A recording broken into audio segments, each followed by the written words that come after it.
Sure. So, now that I'm on Medicare, look, Medicare is a promise we made to people who've been paying payroll taxes their entire life. So all this nonsense about, and I heard the president the other day somehow suggested the Republicans want to do away with Medicare. This is ridiculous. This is Medicare. This happens every election season, so I'm used to hearing it. But just to you, there's nobody in Washington talking about doing away with Medicare. Now, we have to face the fiscal reality that Medicare Part A, the hospital part, goes broke in 3 years. It goes broke. It's funded by payroll taxes. We have to make a decision. We might go the way that Reagan did in that bipartisan agreement that actually just allowed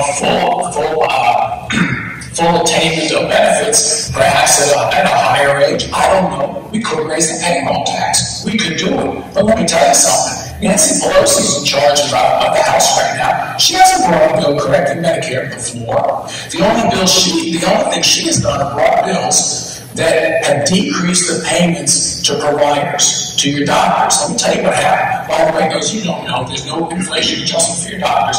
And January 1st, their payment goes down 9%. You do the math. If your doctor's going to be paid 17% less inflation plus that decrease, they're going to see fewer Medicare patients. This is what's coming up. Ladies and gentlemen, if Congress doesn't deal with this, this is what's coming up. It's going to limit access to Medicare.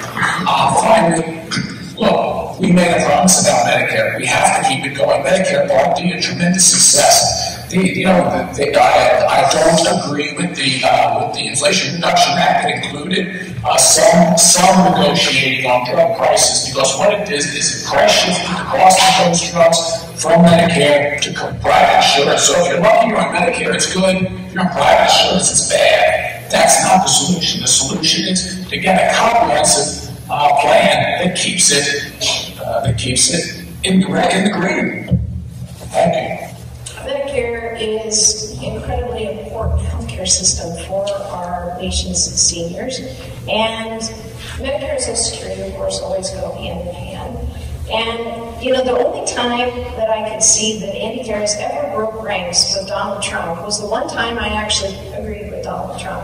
And that was when he was making it clear that he didn't want to have any kind of cuts to Social Security or Medicare. And Mr. Harris came out and said, well, I really hope in the second term that President Trump comes in and cuts Medicare and Social Security. The GOP plan right now is to sunset these programs every 5 years.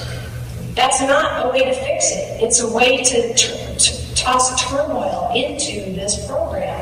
Now, right now, this is one of the first times in a long time where senior citizens are actually not having their SSI COLA increases being eaten up by an increase in Part B premiums.